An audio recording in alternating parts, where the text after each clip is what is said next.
नमस्कार जय जगन्नाथ। आज गोटे नुआ मिनी ब्लॉग को आपण मानक स्वागत। तो बहुत दिन भाभी किसी वीडियो बनैबी किंतु टिके व्यस्त रही जाते वीडियो बन पार ना। तो आज थी पंचकर शेष दिन तो भाविली किसी वीडियो बनैकी आपण मान सहित सेयार करनेबी। तो सकाल उठिकी मु तुलसी गछ मूड़े कि मुरुज पकईकी आसी जाइली ठाकुर पूजा करें। आज टिके मोर लेट हो जाता उठे तो कौन करवा चलो आपर पूजा कर सारिकी पूजा पूरा सरला बेलू ही मो पु उठीगला। तो मो पुअर भी कम सारिकी तो आउ किसी वीडियो बनाने इच्छा नाला। तो खाई पी के आम लंच कर शोई पड़ू समस्ते। तापर आम 4टा बेले उठिक मो बालकनी रे बुलूली। आम भाविलु पुओ को लेकिन बाहर को जाऊ एमती ग्रोसरी तो घर सरी जाता भाविल मुझे बाहर ग्रोसरी आणु पुओ को बुले आणु। तो ये बाहर को बाहर बेले आम गली में शिरडी साई बाबा कौन गोटे होता। तो तापर आम जाइलु ये हैदराबाद रे कार्तिकेश्वर एत सुंदर पूजा हुए बोली मुझे भी देखी भी नी 3 वर्ष है रही। तो एत बढ़िया माने सुंदर से सजई थे समस्ते एत बढ़िया से दीप जालिकी बसते बढ़िया लगुला। तो सेठू टिके बुलिकी आम डी मार्ट रे पहुँची जाइलु। आ डी मार्ट को भी एत सुंदर से सजई थे आप देखिपे जमी दीपावली।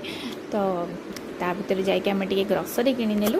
ग्रोसरी आम किणे कि मो पुओ बहुत खुशी था कहीं से बसिकी बुले से बहुत मजा लगे। तो आम ग्रोसरी किणी सारिकी आम बाहर बसलु मो पुओ कहीं स्वामी इच्छा था गोटे पिज्जा खायापी। आ डीमार्ट बाहर माने पिज्जाटा एत सुंदर लगे बहुत टेस्टी से आम अपेक्षा करूँ ऑर्डर देकी। कि मुझे तो आज पिज्जा खाइबी कहीं बिना पियाज रसुण से बाहर जिन खाइलेनी। मो स्वामी मगई तो आम माँ पुओ अपेक्षा करी भारी बोर हो जाऊँ कहीं से केते खाइबे आम जीवु।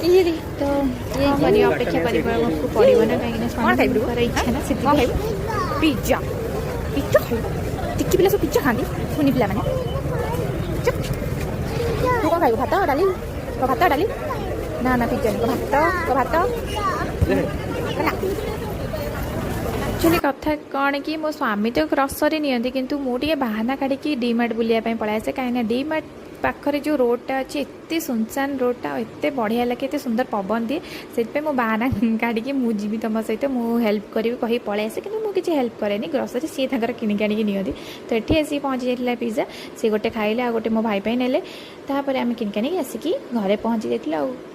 आसिक बालकनी देखला बेलू जह्न मामा एत सुंदर देखा जाते माने मो वीडियो एत क्लीयर कहीं आसलानी मुझे जानी। तो आज वीडियो जब आपको भल लगी तो प्लीज